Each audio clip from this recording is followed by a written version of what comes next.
আমাদের এই ব্রহ্মাণ্ডের সবকিছুই গুরুত্বপূর্ণ, এমনকি ধূলিকণাও। কারণ সবকিছুই স্রষ্টার স্বরূপ। এখানে যা কিছু আছে সবকিছুই পরমাত্মা। এখানে প্রত্যেক বস্তুই গুরুত্বপূর্ণ। এখানে মন্দির, মসজিদ, গির্জা বানানো নিষ্প্রয়োজন, কারণ সম্পূর্ণ অস্তিত্বই স্রষ্টার মন্দির, মসজিদ, গির্জা। আল্লাহ সব জায়গাতেই আছেন। মন্দির, মসজিদ, গির্জাতেও থাকেন, আবার মসজিদ, মন্দির, গির্জার বাইরেও থাকেন। সম্পূর্ণ অস্তিত্ব খোদার ভিতরে, আর খোদা সম্পূর্ণ অস্তিত্বের ভিতরে। আমাদের সমস্ত জীবন পরমাত্মার সংযোগ থেকে বঞ্চিত হয়ে গেছে এই মন্দির, মসজিদ, গির্জার কারণে। কারণ পরমাত্মা ছোট হয়ে গেছে।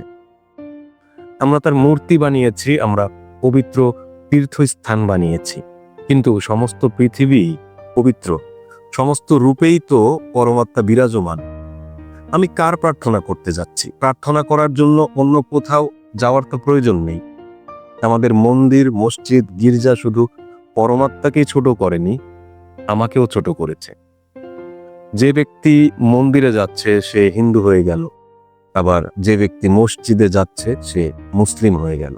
কিন্তু যদি আমরা পরমাত্মাকে এভাবে অনুভব করতে পারতাম যেভাবে হযরত আলী রাদিয়াল্লাহু তাআলা আনহু অনুভব করেছিলেন। হযরত আলী বলেছিলেন, যদি কেউ বলে আল্লাহ কি, সে জেনে রাখুক আল্লাহ সবকিছু ধারণ করে আছেন, এবং যদি কেউ বলে আল্লাহ কিসের উপর আছেন, তবে জেনে নাও আল্লাহ নির্দিষ্ট কোনো কিছুর উপর নেই। যদি কেউ আল্লাহর অবস্থান নির্দিষ্ট কোনো স্থানে মনে করে, তবে সে কিছু কিছু স্থানকে আল্লাহবিহীন মনে করল। পরমাত্মা সেই সত্তা যার আগমন সৃষ্টি প্রক্রিয়ার মাধ্যমে ঘটেন। তিনি সবকিছুতেই আছেন। তিনিই একমাত্র একক, কেননা এমন কেউ নেই যার সাথে তিনি সঙ্গ রাখতে পারেন, অথবা যার অনুপস্থিতি তিনি অনুভব করেন। যদি আমরা প্রত্যেক বস্তুর মধ্যে পরমাত্মাকে দেখতাম, তাহলে আমরা নিজেকে বা নিজেদের ধর্মকে কখনো বড় মনে করতাম না। আমরা দেখছি যে পৃথিবীতে কিভাবে একজন অন্যজনকে হত্যা করছে এই ধর্মের কারণে। ধর্মের নামে অধর্ম চলছে। মন্দির ও মসজিদের নামে কত রক্ত বয়ে যাচ্ছে। শুধু পরমাত্মাকে ছোট করছি তাই নয়, আমরা নিজেরাও ছোট হয়ে যাচ্ছি। আমাদের পরমাত্মা মন্দির, মসজিদ, গির্জায় বন্ধ হয়ে আছে। তাহলে আমিও কোনো না কোনো কারাগারেই বন্দী আছি। সেই কারাগারের নাম হলো হিন্দু, জৈন, খ্রিস্টান, ইহুদি, মুসলিম, আরো অনেক আছে। কারাগার একই, শুধু নাম আলাদা।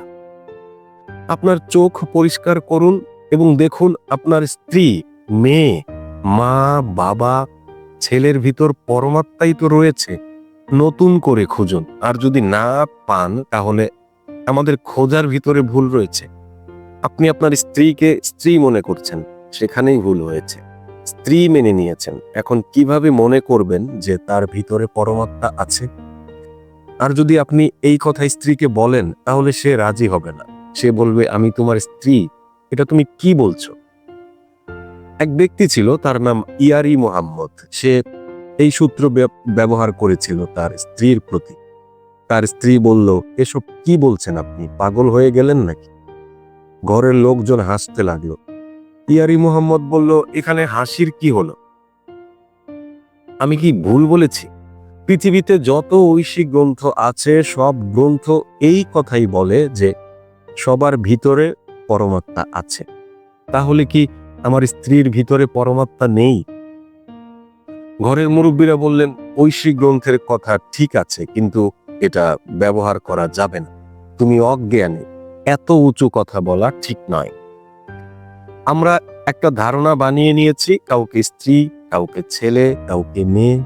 যদি আমরা একটু গভীরে দেখতে পারি তাহলে দেখব পরমাত্মার প্রদীপ জ্বলছে সবার ভিতরে। কারণ পরমাত্মা ছাড়া তো কিছুই নেই।